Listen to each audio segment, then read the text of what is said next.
Rapid fire. Babar के आक्रमण के समय दिल्ली का शासक कौन था? इब्राहिम लोदी। हुमायूंनामा की रचयिता कौन है? गुलबदन बेगम। कालीजर का दुर्ग कहाँ स्थित है? बुंदेलखंड में। पानीपत का द्वितीय युद्ध हुआ था 1556 ईस्वी में। ख्वाजा मोइनुद्दीन चिश्ती की दरगाह कहाँ स्थित है? अजमेर में। किस देश के व्यापारी सबसे पहले व्यापार करने भारत आए? पुर्तगाल। इलाहाबाद की संधि हुई थी 1765 ईस्वी में। पिट्स इंडिया एक्ट कब पारित हुआ? 1784 ईस्वी में। स्थायी बंदोबस्त प्रणाली किसने शुरुआत की? लॉर्ड कॉर्नवालिस ने। सती प्रथा का अंत हुआ था 1829 में। भारत में डाक विभाग की स्थापना कब की गई? 1854 ईस्वी में। राज्यसभा का पदेन सभापति कौन होता है? उपराष्ट्रपति। रूबी क्या है? अभ्रक। भारत में कितनी राष्ट्रीय जल मार्ग है? 111। निम्नलिखित में कौन संचार का साधन नहीं है? हेलीकॉप्टर। पानीपत का प्रथम युद्ध कब हुआ था? 1526 ईस्वी।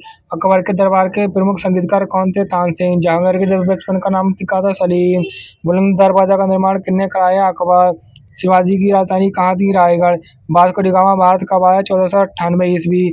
इलाहाबाद की संधि कब हुई थी? 1765 ईस्वी। सहायक संधि प्रणाली का उपयोग किसने किया था? Lord Wellesley. प्रेरी घास के मैदान कहाँ है? उत्तरी अमेरिका में। कंगारू किस महाद्वीप में पाए जाते हैं? ऑस्ट्रेलिया। रानीगंज कोयला खान कहाँ स्थित है? पश्चिम बंगाल। नरवाना परमाणु ऊर्जा केंद्र कहाँ स्थित है? उत्तर प्रदेश। फिर इंडिया एक्ट पारित हुआ था 1784 ईस्वी। भारत में डाक प्रणाली की शुरुआत हुई थी 1766 ईस्वी। इबादत खाना का निर्माण किसने करवाया? अकबर ने। भारत पर प्रथम मुस्लिम आक्रमण कब हुआ? 712 ईस्वी। ग्रैंड ट्रंक रोड का निर्माण किसने कराया? शेरशाह सूरी। स्थायी बंदोबस्त प्रणाली किसने शुरू की? Lord Cornwallis.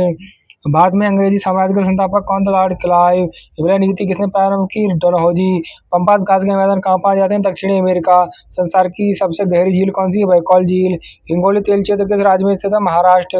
भारत का प्रथम परमाणु ऊर्जा केंद्र कहाँ है? तारापुर।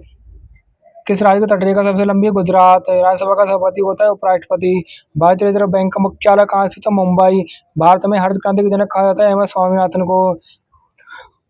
भारत का प्रथम नागरिक होता है राष्ट्रपति। प्रशांत महासागर और कैरिबियन सागर को जोड़ने वाली नहर कौन सी है? पनामा नहर।